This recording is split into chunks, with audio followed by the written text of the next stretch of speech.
Hello everyone, this is Abhishek Madan. How are you students? I hope you all well. So आज हम बात करने वाले हैं class 10 subject maths chapter AP, that is fifth chapter. So आज हम इस वीडियो में कुछ एक्स्ट्रा क्वेश्चन के ऊपर डिस्कस करेंगे जो हम ऑलरेडी वर्कशीट्स में देख चुके हैं। सो आइए देखते हैं second question. The second question is find the 12th, 24th and nth term of an AP given by 9, 13, 17 and dash dash dash. तो ये आपको एक एपी दे रखी है और कह रखा है कि बताइए कि इस एपी का 12th टर्म क्या होगा, 24th टर्म क्या होगा और या फिर nth टर्म क्या होगा। ओके, सो जैसा कि हमारे पास एपी है 9, 13, 17 तो यहां पे हमें सबसे पहले देखना पड़ेगा फर्स्ट टर्म क्या है, दैट इज ए। कितना होगा 9। D that is common difference, कैसे निकालते हैं, succeeding term minus preceding term. तो 13 माइनस 9 इज इक्वल 4। ओके, तो अब हमसे पूछा है उन्होंने 12th टर्म। तो 12th टर्म पूछने के लिए यानी कि जो ये 12 है ना, ये n की वैल्यू हो जाएगी और हमें क्या निकालना होगा, an। ओके, ऐसे कि हम जानते हैं an का फॉर्मूला होता है an is equals to a plus n minus 1 into d। Value put कर देते हैं a12 means 12th term. Okay, a equals to 9 plus 12 minus 1 into 4. So it becomes 9 plus 11 multiplied by 4, that is 12th term. So it becomes 9 plus 44. A12 is equals to 9 plus 44, that is 53. Okay, so it means इस series का जो 12th number का term होगा वो क्या होगा, 53।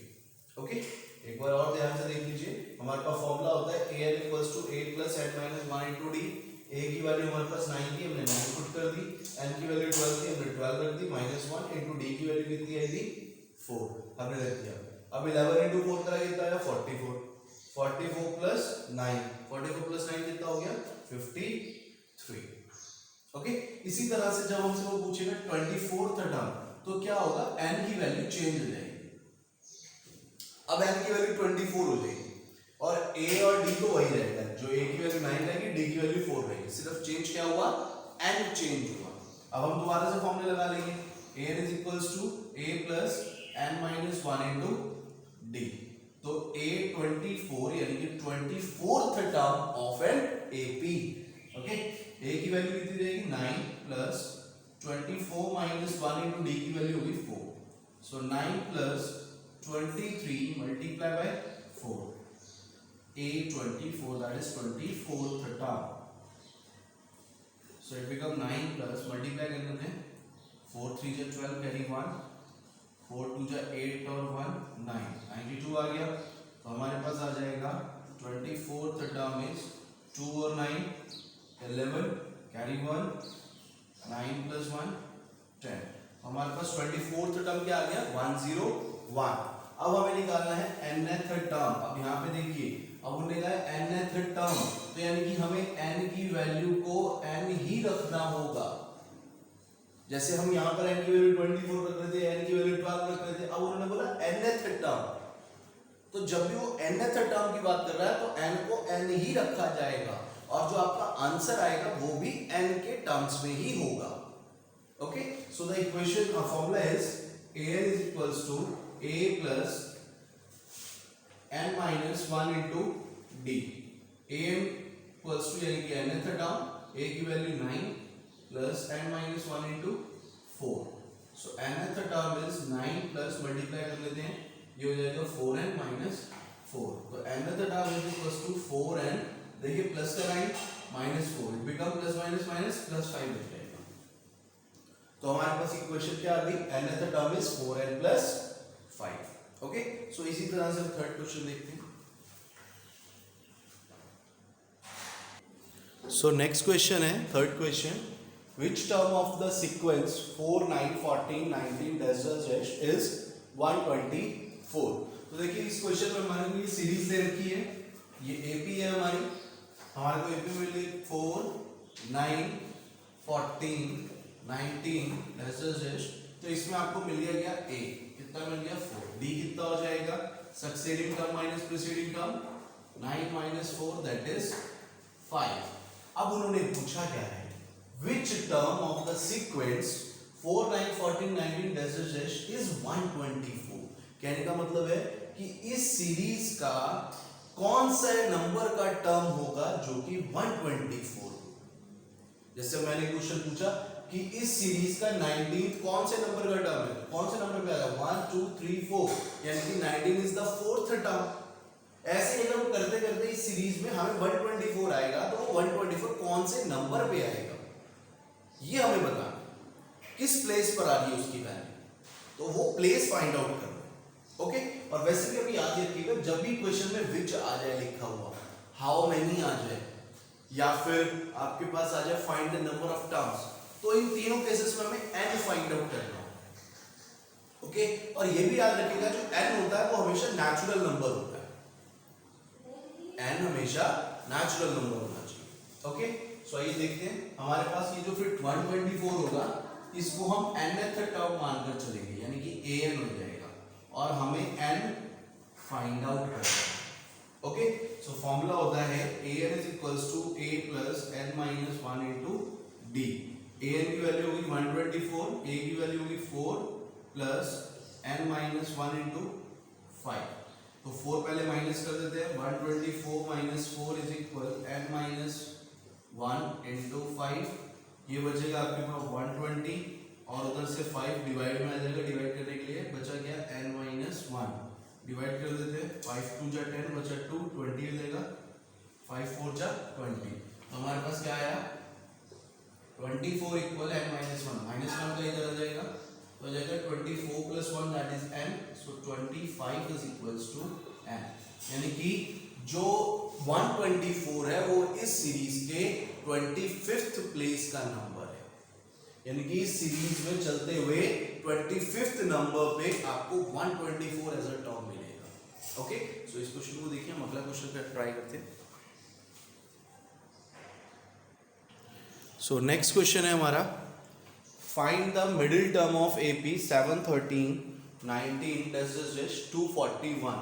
तो ये हमारे को एक AP दे रखी है, हमारे पास AP क्या आ गई 7 13 19 241।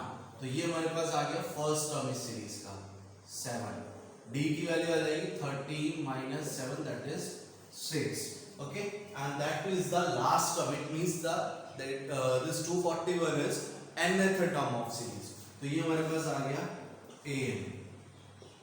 ओके, हमसे पूछा क्या, हमसे पूछा फाइंड द मिडिल टर्म। देखो मिडिल टर्म कैसे निकाल सकते हैं किसी भी सीरीज का, सबसे पहले आपको पता होना चाहिए कि उस सीरीज में नंबर ऑफ टर्म्स कितने हैं, तो उसी के लिए सबसे पहले मेरे को क्या निकालना होगा n। तो पहले n निकाल लेते हैं, an is equals to a plus n minus 1 into d। तो a की वैल्यू होगी 241 equals 7 plus n minus 1 into 6, 7 इधर आके माइनस हो जाएगा, 241 minus 7 is equals to n minus 1 into 6, minus कर देते हैं, 11 minus 7 4, 3 बच गया 2, divided by 6 is equals to n minus 1। 6 से डिवाइड कर देंगे क्योंकि वो मल्टीप्लाई में इधर जाके डिवाइड हो जाएगा। देखिए करते हैं डिवाइड, तो कितना आएगा 6 3 जा 18, बचा कितना 5 बच गया 54, 6 9 जा 54 39। तो हमारे पास आ गया 39 इज इक्वल n minus 1 इधर आ जाएगा प्लस हो जाएगा, तो आ जाएगा 40 इज इक्वल्स टू n।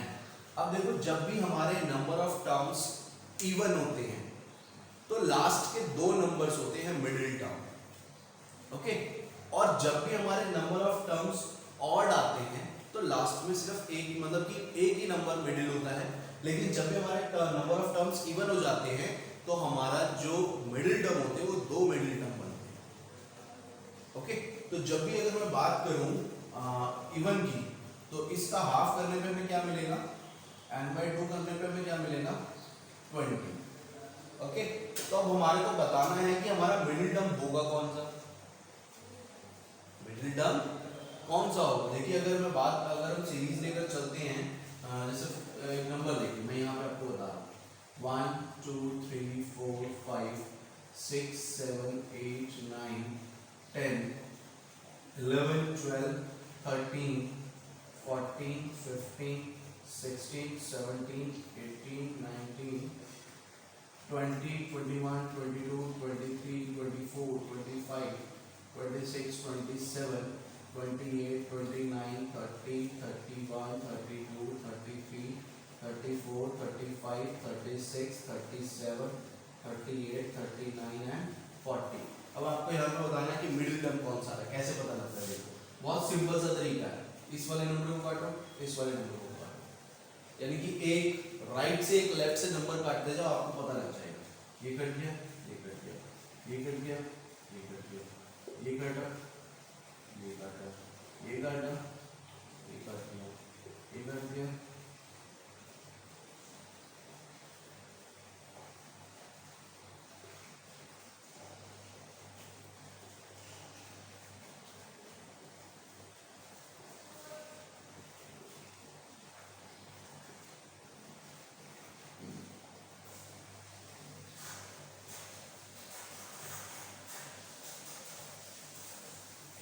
बच्चा कौन सा? 20th term. सो हमारा 20th टर्म मिडिल टर्म हो जाएगा। तो हम निकाल देते हैं n is equals to a plus n minus 1 into d. So 20th place क्या आएगी हमारी? a की वैल्यू आ जाएगी हमारे पास 7 प्लस 20 माइनस 1 इंटू डी की वैल्यू होगी हमारे पास 6। 7 प्लस 19 इंटू 6, 7 प्लस 6 9 का 54, 5 करी, 6 1 जा 6 प्लस 5 11। तो ये प्लस कर देते हैं 1 2 1, that is the 20th term. Okay, so इसी तरह से हमने सारे क्वेश्चंस करने। आई होप कि आपको सब समझ आए, और अगर ना आए तो प्लीज़ मुझे कमेंट बॉक्स में